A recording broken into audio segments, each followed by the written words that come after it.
Assalamualaikum warahmatullahi wabarakatuh. Halo teman-teman semua, kembali lagi dengan saya Sarifah Dinda. Pada kesempatan kali ini kita akan membahas bab yang ketiga MTCNA, yaitu networking model. Nah, di sini pembahasannya pertama yaitu konsep networking model. Di sini networking model ini sama seperti jaringan komputer, yakni mengacu pada perangkat komputasi yang saling terhubung serta dapat saling bertukar data dan berbagi sumber daya satu sama lain. Untuk terjalinnya proses bertukar data tersebut, diperlukannya aturan yang mendefinisikan bagaimana kumpulan komputer itu agar bisa saling komunikasi. Nah, aturan tersebutlah yang dinamakan dengan networking model. Jadi, bagaimana setiap vendor dapat saling berkomunikasi dengan open standard networking models yang tersedia. Untuk saat ini, open standard networking models yang tersedia dan terkenal yaitu ada dua. Ada TCP/IP model dan ASI model. Nah, perhatikan di sini terdapat sebelum adanya open network model, setiap vendor memiliki networking model sendiri. Sebagai contohnya, pada tahun 1974, IBM membuat networking modelnya yang bernama sistem arsitektur network. Maka dengan vendor yang memiliki network model berbeda akan timbul masalah, yaitu akan sulit untuk menghubungkan antar vendor. Sedangkan saat sesudah adanya open network model, semua vendor menggunakan satu model dan bisa saling berkomunikasi. Yang kedua yaitu TCP/IP model. TCP/IP model merupakan jenis networking model yang saat ini sering digunakan. Jadi TCP/IP itu mendefinisikan suatu protokol agar antar komputer, utamanya yang berbeda network, itu bisa saling berkomunikasi.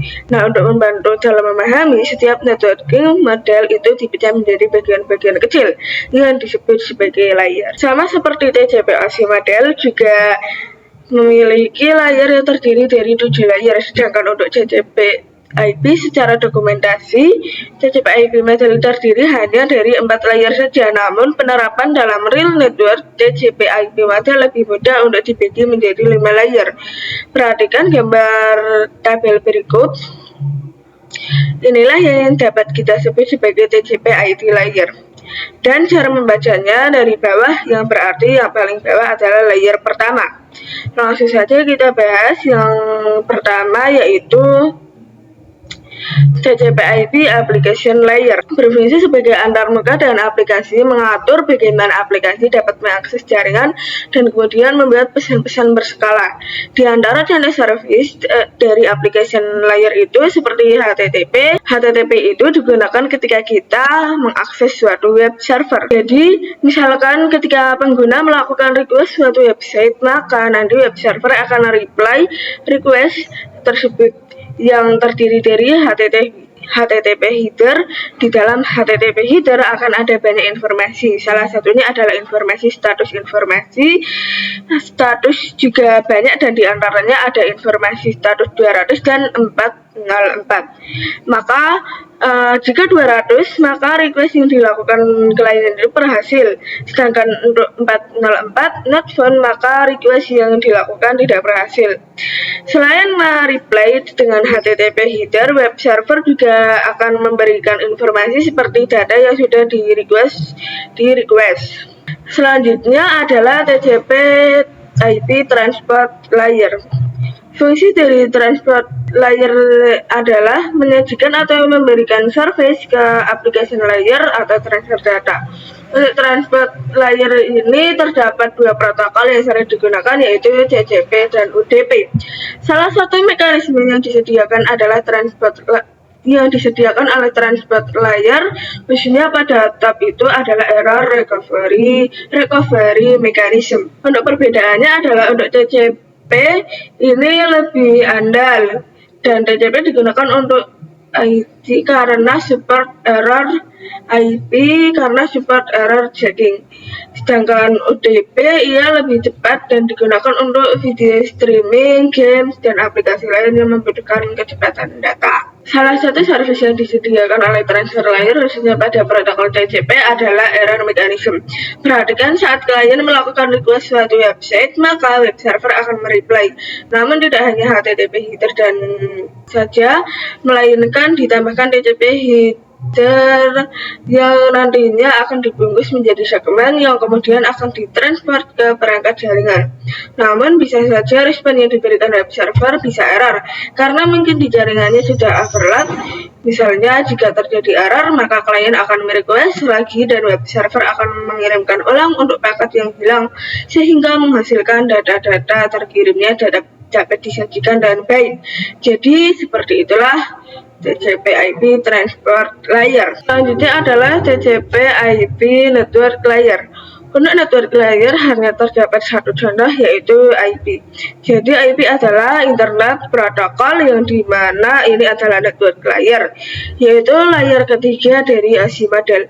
Ataupun TCP/IP digunakan untuk mengadreskan komunikasi antar perangkat jaringan IP. IP merupakan nama dari perangkat komputasi seperti pemberian nama pada suatu perangkat di jaringan komputer yang berguna untuk bisa berkomunikasi satu perangkat dengan perangkat lainnya. Dan IP menyediakan dua fitur yang sangat penting, yaitu addressing dan routing, yang dimana berfungsi untuk menangani konektivitas dan pemilihan jalur.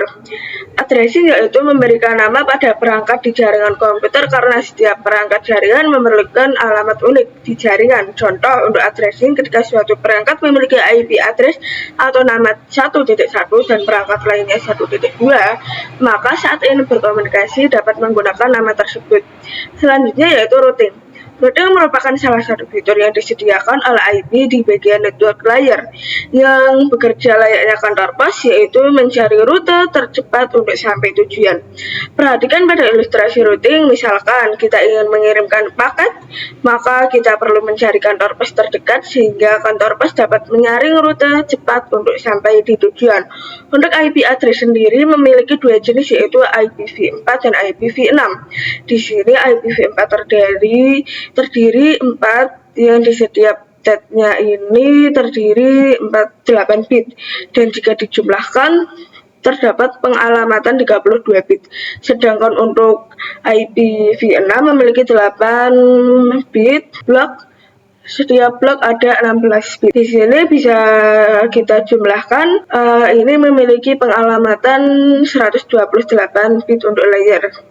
Selanjutnya yaitu data link layer dan physical layer. Mendefinisikan protokol yang dibutuhkan pada physical layer.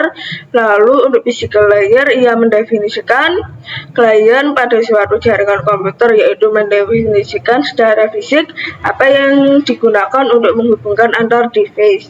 Nah, untuk menghubungkannya dapat menggunakan wireless.